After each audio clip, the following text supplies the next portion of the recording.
warahmatullahi wabarakatuh. Kembali lagi bersama saya Syahriza Pratama. Nah, kali ini kita masuk ke pertemuan kedua. Nah, kalau yang kemarin itu tentang pengenalan dasar dari aplikasi Android Studio. Nah, pertemuan kedua ini kita akan masuk ke dalam kode program. Yang pertama itu sebelum saya menjelaskan lebih lanjut, lebih dalam lagi, nah, izinkan saya untuk memberikan pengenalan lah, sedikit pengenalan mengenai Kotlin ini. Nah, Kotlin ini itu ditemukan oleh JetBrains. Nah, dia yang mengeluarkan Kotlin ini. Nah, Kotlin itu mulai dikembangkan itu 2011. Nah, ya kan? Nah, asal muasal kenapa bisa namanya menjadi Kotlin itu diambil dari pulau, ya, pulau yang berada dekat dengan kota Petersburg. Nah, itulah kenapa asal muasal adanya namanya tuh dibuat nama Kotlin. Nah, kemudian Kotlin ini itu digunakan secara resmi menjadi bahasa pemrograman resmi itu pada tahun 2019. Itu sebagai pengembangan Android secara luas, pengembangan aplikasi Android secara luas. Nah, kemudian kita akan masuk ke tipe data yang pertama. Materi yang pertama itu tipe data. Oke, ini sudah ada codingannya ya. Codingannya. Kita masuk dulu yang pertama itu tipe data.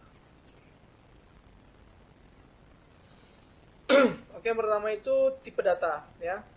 Di sini sudah ada codingan yang sudah saya buat. Di sini saya hanya menjelaskan tentang fungsi-fungsi apa saja yang udah udah saya buat ini. Jadi sehingga teman-teman semua setidaknya sedikitnya tuh paham tentang penggunaan Kotlin ini. Nah, terutama pada jenis tipe data. Oke, saya menjelaskan dulu sedikit ya. Oke, fungsi main ini ya, yang saya lingkari ini, fungsi main itu berfungsi sebagai untuk pemrograman Kotlin. Nah, saat dijalankan itu saat programnya eksekusinya itu maka akan dimulai. Nah, di sini dia akan mencetak hasil atau kalau bahasa pemrogramannya itu print line. Nah, itu tuh mencetak pada outputnya nanti hai teman-teman teknik informatika, kemudian di bawahnya selamat sudah berhasil naik kelas. Nah, ya kan? Kemudian itu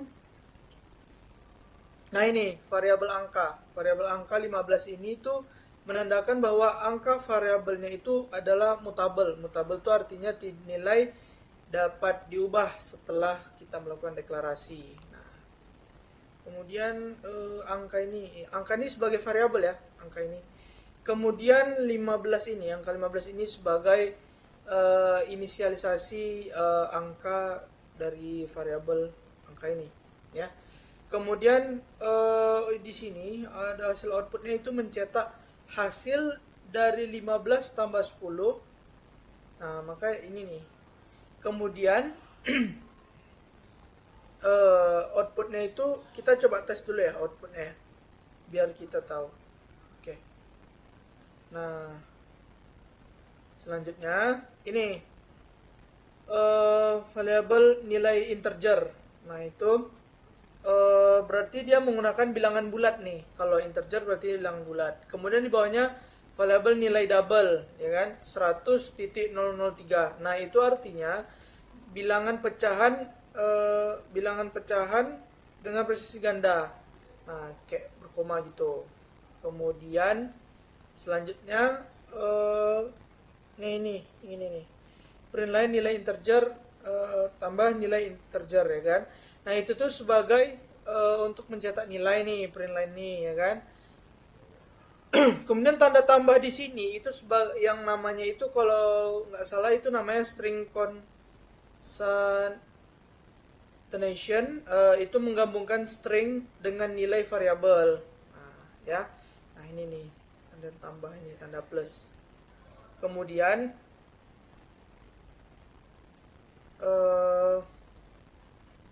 maka apabila hurufnya itu A, maka dia akan mencetak pada outputnya itu ini penggunaan karakter, ya kan.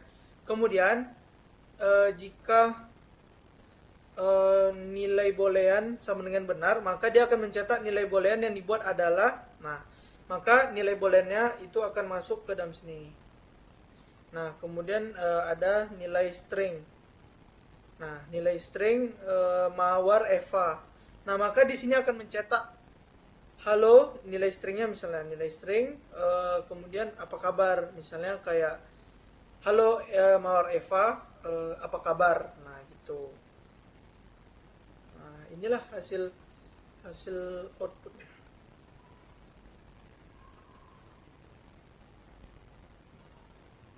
Ya, kita coba tes nilai output.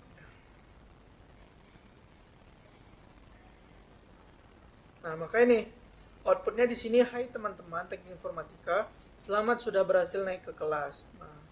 Nah, di sini ada yang hasil dari 15 tambah 10 sama dengan 25 tadi itu. Nah, ini. Nah, hasilnya 25. Kemudian dia akan mencetak nilai-nilai yang sudah kita inputkan tadi pada program tadi. Nah, ini yang saya bilang tadi. Halo Mawar Eva, apa kabar? Nah, itu. Kemudian kita akan lanjut ke selanjutnya, yaitu array. Kemudian saya akan menjelaskan ya. Array itu yang pertama itu kita masuk ke pada line keempat ini ada variabel. Nah, val ini kalau coba array. Nah, coba array ini berarti dia immutable. Immutable itu artinya tidak dapat diubah. Nah, namun isi dari array ini masih bisa diubah, yaitu karena array ini merupakan array ini strukturnya itu mutable. Nah, jadi isi dari array ini bisa kita modifikasi nantinya. Kemudian array string. Nah, array string ini mendefinisikan bahwa array itu merupakan yang menyimpan data dengan nama string, ya. Selanjutnya array of. Nah, array of ini yang akan menginisialisasi 4 buah elemen. Nah, itu silahkan tuliskan apa saja. Nah, itu akan nanti menjadi elemen. Nah, selanjutnya di bawah ini, nah itu dia akan mencetak nilai, ya kan? Coba array 0. Nah, coba array ini 0 itu merupakan dia yang akan mengakses elemen pada indeks ke 0. Nah, yaitu silahkan. Nah, silahkan ini merupakan indeks elemen yang pertama, yang 0, kemudian ini 1, ini 2, dan yang ini 3. Yang saja ini 3. Selanjutnya, saya akan menjelaskan yang ini nih. Coba array 2. Nah, di sini yang kalau tadi kan dia menyimpan elemen bertipe data string. Kalau yang coba array 1, coba array ini aja. Kalau yang coba array 2 ini dia akan menyimpan elemen dengan tipe data itu integer. Nah, karena dia di sini angka, makanya kita menggunakan integer. Kemudian di sini ada 5 buah elemennya. Kalau ini tadi kan 4. Oke. Kemudian maka dia akan mencetak nilai untuk array integer ini. Nah, selanjutnya saya akan menjelaskan output. Nah, maka outputnya di sini indeks ke 0 itu adalah silahkan, indeks satunya itu tuliskan, indeks keduanya itu apa, dan indeks ketiganya itu saja. Nah, di sini nih di bawah kalian bisa lihat nih. Nah,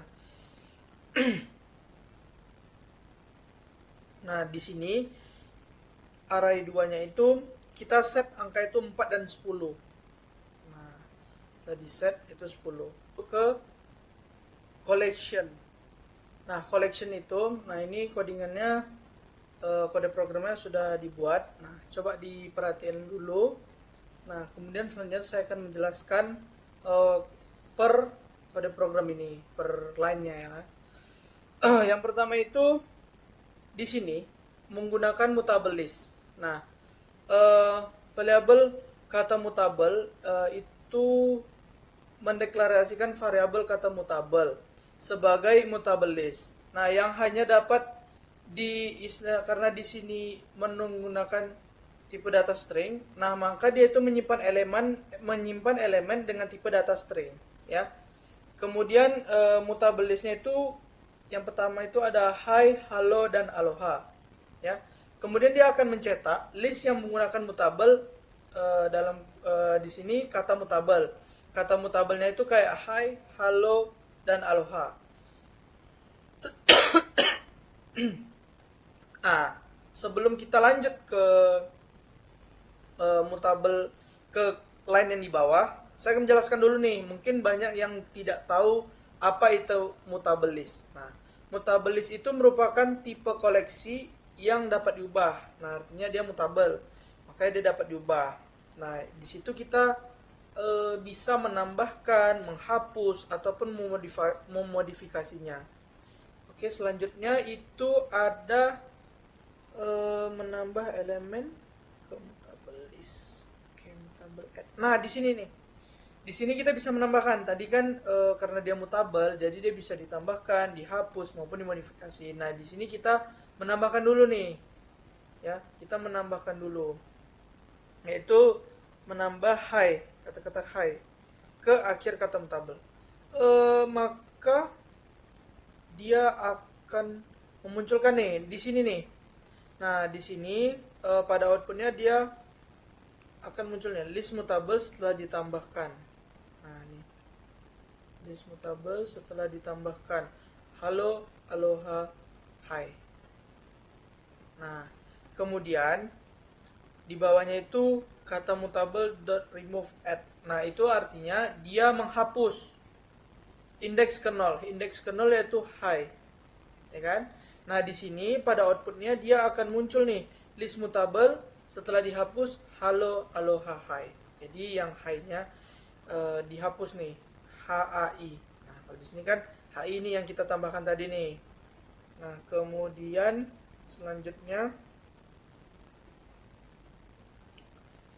itu kita mencetak nih. Nah, di sini untuk print line-nya itulah dia nih yang dua ini.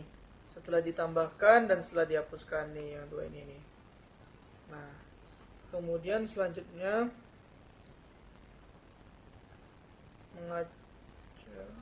nih kata mutabel .shuffle. Nah, itu artinya dia mengacak dari kata mutabelnya itu. Nah, di sini berfungsi untuk mengacak.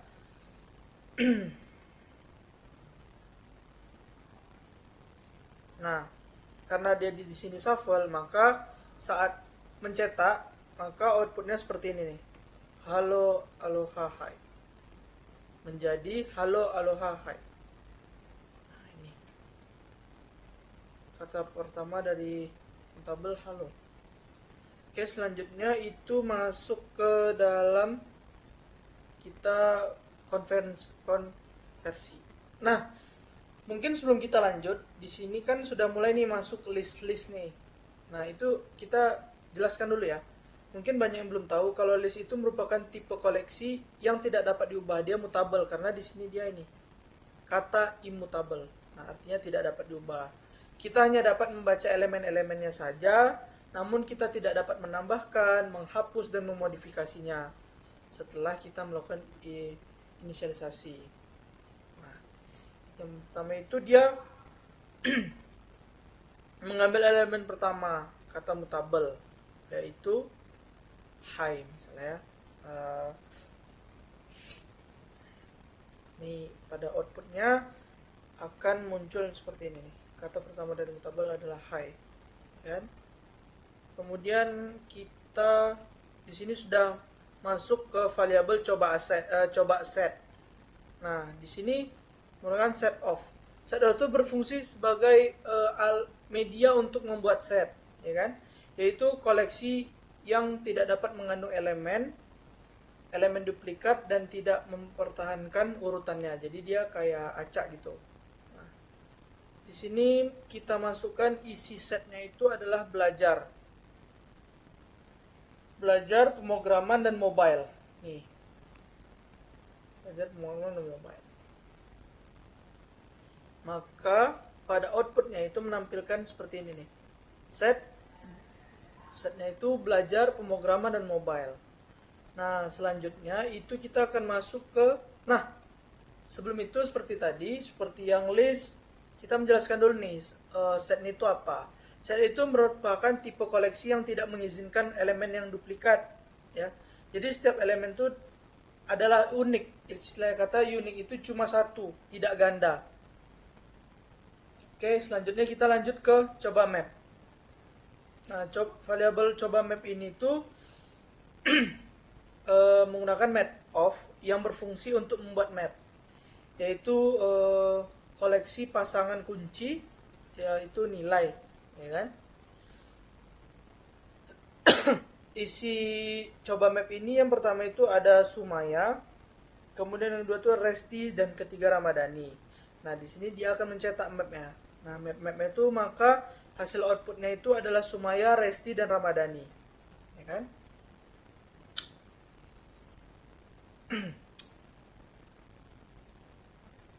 Nah, map itu merupakan koleksi yang menyimpan elemen pasangan kunci. Nilai pada setiap nilai kuncinya itu harus unik, istilahnya itu tidak ganda, cuma satu-satunya. Kemudian kita akan lanjut ke program selanjutnya. Kita akan masuk ke condition. Nah, ini kode programnya. Nah, itu kita masuk ke pengecekan kondisi menggunakan if.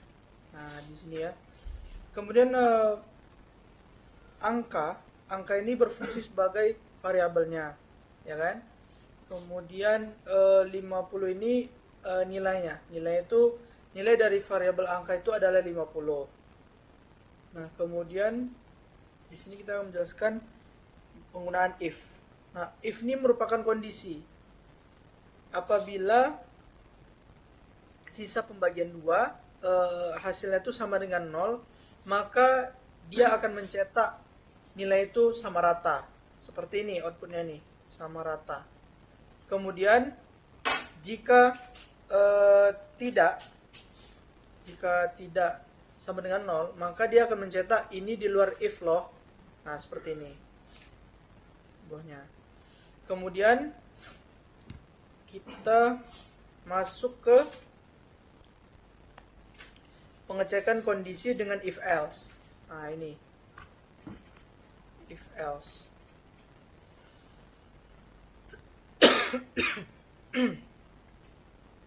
Nah, di sini nilai yang pertama itu adalah 3. Ya kan? Nilai yang kedua adalah 5,5.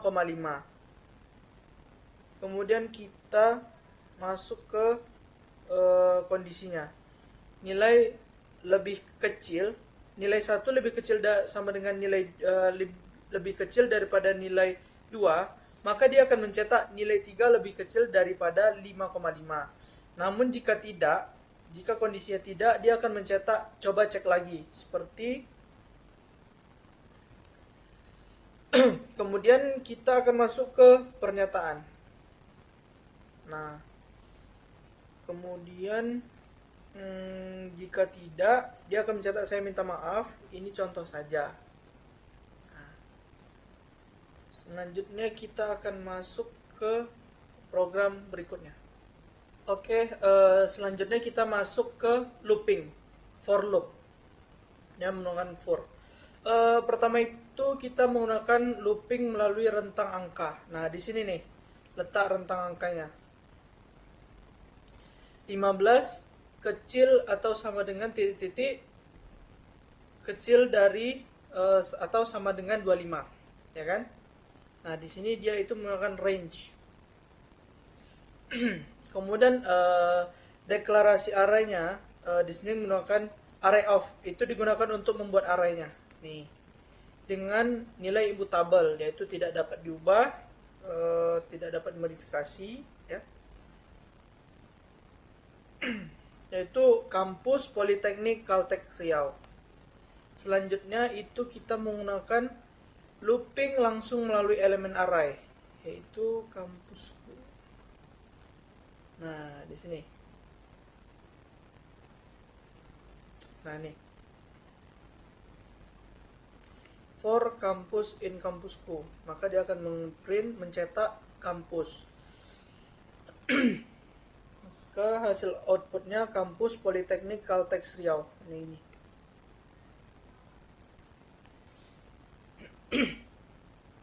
Selanjutnya kita akan masuk ke kode program berikutnya. Setelah kita melakukan percobaan, nah selanjutnya kita akan membuat fungsi tombol dan tampilan, yaitu layout. Nah, pertama itu kita membuat selamat datang di 3TE, yaitu kita menggunakan ini, buka teks, kemudian text view. Nah ini kita drop, pertama itu kita drop, kita tarik ke sini. Nah selanjutnya posisikan ini pas letaknya di tengah.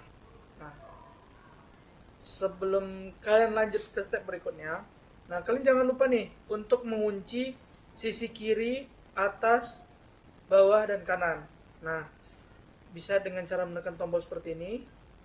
Nah, ini kalian tarik ke pinggir sini. Atau mau gampang ya, kalian bisa menekan atribut ini nih. Atribut ini kalian tekan. Nah di sini nih, nah, tekan 4 titik ini. Nah dia akan ngelock.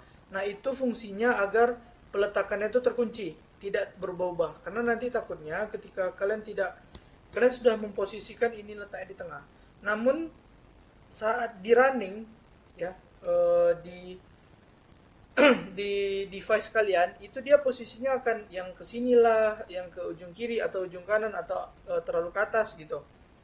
Kemudian selanjutnya, nah jadi dia akan membentuk programnya sendiri, kode programnya, yaitu letaknya di sini. Nah untuk text view dia letaknya di sini. Nah ini teksnya kita ubah menjadi selamat datang di 3TE. Kemudian selanjutnya itu kita edit text. Nah ini itu kalian bisa isi di sini. Nah edit text itu letaknya di edit text. Nah nih.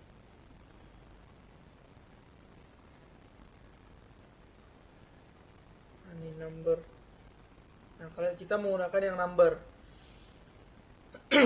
Nah di sini kalian posisikan juga seperti cara text view tadi. Posisikan letaknya sesuai dengan yang kalian inginkan, kemudian kunci. Mau baik sisi kanan, sisi kiri maupun atas. Nah contohnya seperti ini. Nah ini dia udah kelok nih, 3 buah. Nah di sini kalian juga bisa menginputkan nomornya, karena kita menggunakan tadi number ya, menggunakan yang number. Jadi kalian pada saat di running device-nya itu bisa kalian masukkan angkanya. Nah, kita nggak usah masuk untuk ke dalam rumusnya, rumus penghitungan ini, kita meletakkan tombolnya dulu. Selanjutnya tombol ini letaknya itu di button kalian tarik ke sini. Nah, ini button yang pertama. Nah, terus itu kita ganti teksnya menjadi hitung ya. Posisinya sama, kita kunci juga sisi kiri maupun sisi atas. Nah kenapa saya tidak mengunci sisi bawah dan sisi kanan, karena di sampingnya itu ada hasil ini yang akan saya kunci ke kanan, dan ini dikonekkan ke edit text yang bawah, kolom yang bawah. Nah selanjutnya bisa seperti itulah juga, caranya sama, hanya merubah ke yang ini hitung, yang ini button. Saya buat ininya. Kemudian kita masuk ke fungsi rumusnya.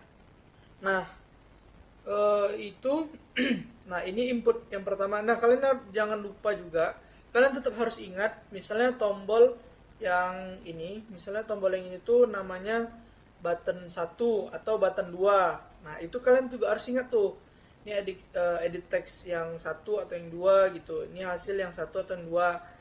Nah, kalian harus ingat, karena nanti saat kalian menginputkan programnya, rumus-rumusnya itu harus connect. Karena jika tidak connect, misalnya gini, kalian di sini kalian letak misalnya 10 gitu kan. Nah, kalian hitung. Kalau misalnya kalian tidak tepat penempatannya, dia akan hasilnya itu akan muncul di sini nih, outputnya nih. Nah, ya. Di sini input 1 edit text ya kan. Button 1 itu button ya yang ini. Kemudian result 1 text view yaitu di sini text view. Nah, hasilnya text view. Nah, ini ya. Oke, ini. Nah, ini text view karena dia menampilkan hasil dari perhitungan. Kemudian ini jangan lupa, kemudian input 2 itu yang ini, button 2 yang ini, kolom kedua, kemudian result 2. Nah, ini agar memudahkan kalian mengingat ya. Karena nanti takutnya terbalik-balik, hasilnya akan kacau nanti. Nah, jika kalian menginputkan 1, maka akan muncul not have number. Nah, seperti ini. Misalnya di sini nih, di sini. 1, oke, ada benar. Jika ini kosong, maka dia akan menampilkan not have number. Nah, itu not have number. Seperti dengan hasilnya itu di sini dia akan mencetak not have number. Jika ada angkanya, integernya seperti misalnya 2 gitu ya. Sini misalnya 2, maka dia akan menampilkan angka 4. Nah, ini saya masih menjelaskan aja, nanti kita masuk ke rumusnya. Nah, ini rumusnya. Dia kali. Misalnya 2, kita masukkan angka 2, maka dia akan mengkalikan dengan 2 dengan nilai sendiri. 2 kali 2 4 misalnya kan. Kemudian di sini jika kita tidak ada menginputkan angka integer, maka dia akan muncul not have number.